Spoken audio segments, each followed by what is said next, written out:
Well, salutations to the kindred. Welcome back to another learning experience where we're going to discuss what is, in essence, a version of Marked, which is the last tutorial I posted from the Wizard's Tower. Warpo was kind enough to show us his handling of this classic packet trick. And in the explanation phase, we talked about the credits, the history, and Warpo mentioned John Cornelius. Well, I did a little research on this John Cornelius trick. It's called Marked for Life. I'm going to show it to you in a minute. We'll talk about the history. I'll teach you how to do it. Let's take a look at the trick in question. Here's the Cornelius handling for Marked for Life. So you propose a little game, and I'll propose it as though I had a crazy uncle who used to do this thing with 4 cards. He would put the cards behind his back. He'd say, "Look, Dougie," that's what they call me, Dougie. I'd turn one of the cards over. He said, "Look, I turn one over. If you can guess which one that I flip face up, well, I'll give you $5. But if you miss it, you have to wash the dishes."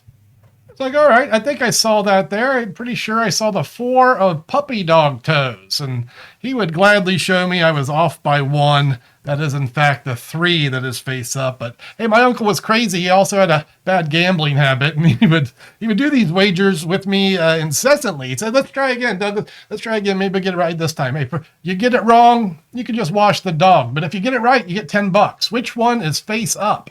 I could have swore it was the 3, right? But check this out. He goes to show me the deuce. The 2 of the puppy dog toes is indeed the face up card.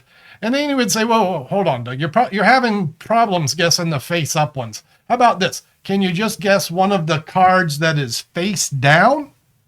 And I'll tell you what, no matter what I guessed, whether it was the 4 or the 3 or the 2 or the, I could never win this game. Even this bet, even this one. He said, "Here, Doug, we'll do this. We'll erase all the debts. All you got to do is tell me what color are the cards on the back." Well, this was like a sure winner. I said, "Well, that's easy. It's blue. Those are blue cards." My uncle said, "Well, I guess you didn't see the marks either, huh?" Yeah, that's the 4. That's marked on the back for the 4. I don't know, you missed the markings on the back of the 3 and the 2 and the ace. And that is how I end up mowing my uncle's lawn for the summer. I don't know. That's Marked Cards by, let's rephrase that, Marked for Life by John Cornelius. This was a hot trick back in the day. I guess it could still be a hot trick. I don't recall seeing anyone do this recently, but if you've gone through the Warpo Marked Cards tutorial and worked through that, you have what you need to do this trick probably in your drawer or in your hands. And that's a double backer, a red-blue double backer. I'm showing you what we use here. And then these are normal cards, the 4, the 3, and the 2.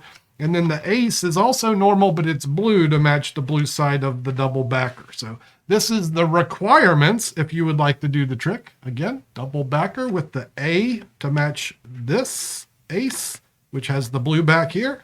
And then these 3 have the markings on the red back.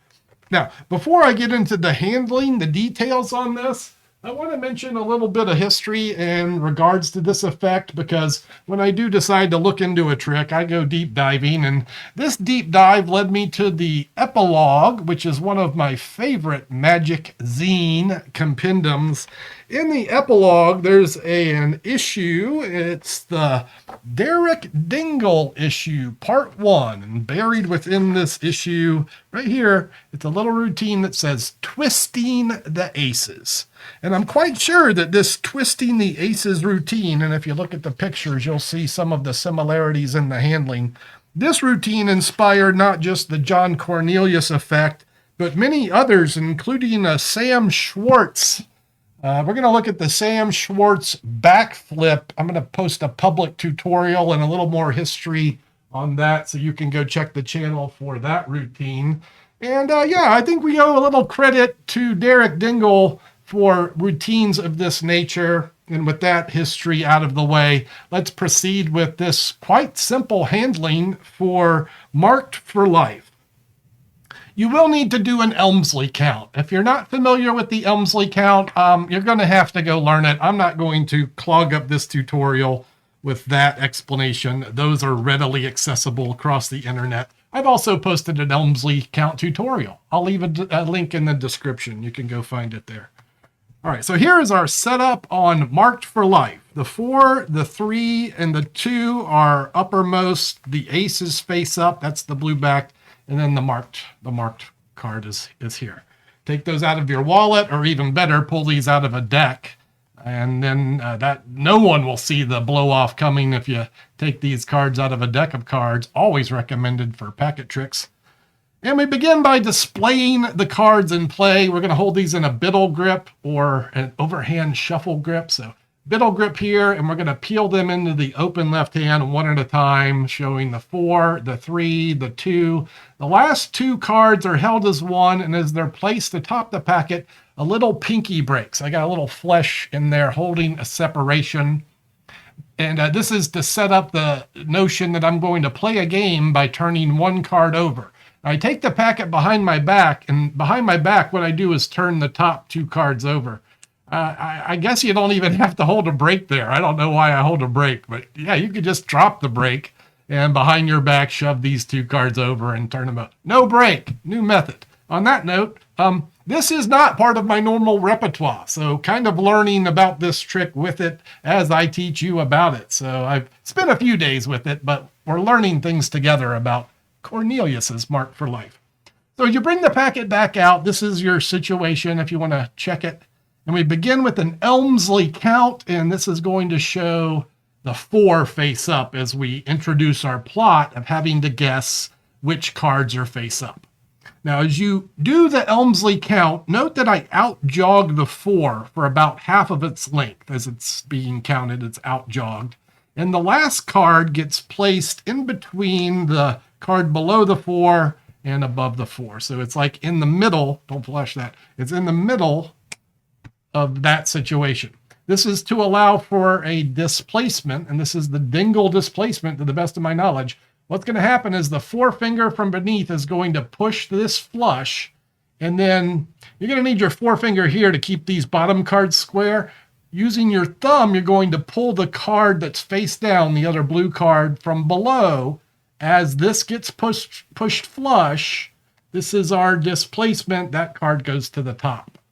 That's the secret, or the open action, that allows for you to repeat an Elmsley count to show a second different card face up. So look, yeah, if I do an Elmsley count here, instead of the 4, now it's going to show the 3. I'm out jogging the 3, half its length, and then I'm in jogging the last card to create this situation that allows me to pull out in square and repeat that secret displacement. We're going to do it one more time, an Elmsley count. The last one is a little different. Let's do our displacement. And for the last ace, the last one, the ace, we say, you seem to be having problems guessing the face-up cards. How about if I turn one face up, and here we just turn the uppermost ace face up atop the packet. If I turn this one face up, now you can just guess which card is face down. And now we're going to peel from the back to show all of the cards are face up. So hold the packet in a biddle grip. Using the forefinger, pull the bottom card. The second finger pulls the next one, the third, and now we have 4 cards all face up. Square them atop the packet to set up for the revelation of the markings on the back, and this will be the same kind of biddle grip peel. Hold them from above. Peel the thumb to show the first one. That's got a big red 4 on the back. Peel the 3 to show the 3. We're just repeating. This is the basic marked handling that Warpo taught. And that is all 4 cards marked. And that is John Cornelius, Marked for Life. And of course, with due credit to Derek Dingle for his version of twisting the aces, and that did spawn other variations. I'm about to film a tutorial for Sam Schwartz backflip. Again, you can look for that in the public forums, and maybe I'll see you there. But yeah, it's going to be ciao for now. Thanks for watching, spending some time with me. I'll see you guys next time.